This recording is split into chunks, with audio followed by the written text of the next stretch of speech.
Good morning. So you've probably seen a meme about a funny Dame guy, thought, I wonder who this fella is, and eventually arrived right here at this page. And now you're wondering why you should even buy this game, or this one, or this one. Yeah, there's a few of them, but you should really start here with this one. To answer your question, should you buy it? Yup.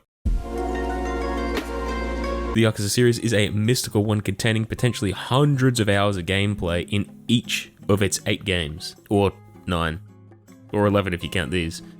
I mean, these ones aren't even out yet, but still. Basically what I'm trying to say is that if you find yourself enjoying the game, there is a lot of game to enjoy. Let's get some of the fundamentals done and dusted. If you are a fan of brawler type games, you are absolutely going to love the gameplay in the Yakuza series, with some brutal action, good combos, quickly downing 48-hour energy drinks before leaping at your foes with intense crackhead strength, and plenty of violence to go around. If you're not a fan of violence, look away, because it is about to get very violent. To keep the combat from getting repetitive and dry, the developers came up with the amazing idea of letting you beat the living shit out of your enemies with style. Hit actions keep the combat fresh, the eyes wholly peeled, and most importantly, the gaming. Each protagonist has different styles. Oh yeah, some of the games have multiple protagonists, with some being elegant and graceful, a true masterclass of skill and a showcase of practice and appreciation for the art form of combat.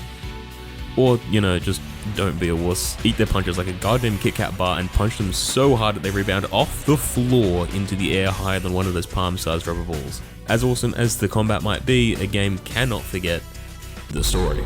In pretty much all of the games, the storyline is relatively straightforward, except for 5, and simple, tending to focus more on the characters of the series rather than the plotline itself. Is this a problem that the Tojo should solve? No, of course not, just get the Dragon of Dojima to do it. Piece of land worth 10 million yen, that's Kiryu's business. Yakuza's intense focus on the characters in the game results in a storyline that tends to start with a problem between 2 Yakuza clans, and ends in a 1v1 deathmatch showdown on Dust 2 with a singular enemy that can be referred to as the Big Bad.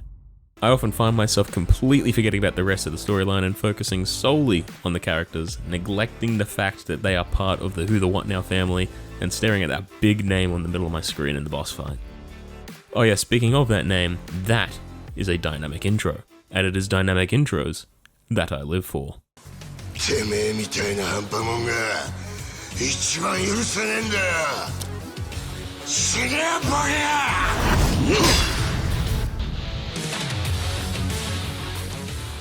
It is such a small detail that doesn't actually add that much to the gameplay or the story, but it makes you feel just that little bit awesome and that little bit more important. A good dynamic intro will often contain the following: hype music, great choreography, slow motion, a pre-battle monologue, and most importantly, suited men being desuited. That's a lot of action, you say. Well, fear not, because the Yakuza series has so many minigames that you could honestly have sold all of them as a 12-in-1 NES cartridge. You have, just to name a few: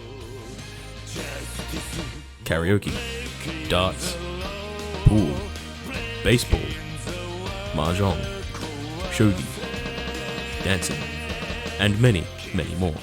I want to make sure that you understand that not only this game, but this character, yes, the one on your screen currently throwing people around like Gary's Mod ragdolls with thrusters stuck to their heads, also has an entire storyline centered around him making millions of yen to spend on toy cars to make them go faster around a plastic racetrack and beat literal children.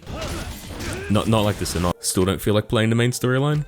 Good, because there's even more distractions. Every Yakuza game has a large number of self-encapsulated tales called sub-stories. Now, this is just my personal preference coming into play here, but I think that the writing of these sub-stories is corny.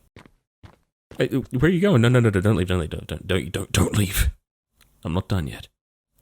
I am a fan of corn. The writing in these sub-stories is nowhere near as tense as the writing of the main storyline, offering a nice relaxing break from the drama and seriousness presented by the franchise, and instead opting for a more humorous demeanor.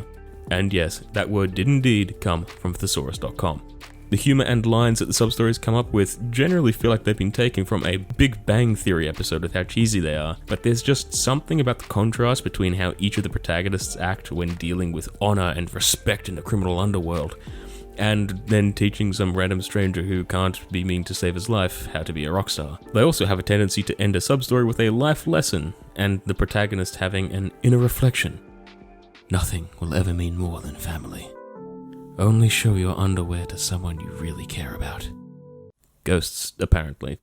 Fucking creepy. I don't really think there is much else to say about the Yakuza games that wouldn't spoil the story, so I'll leave you with my final brief thoughts on the series, namely being that it is good.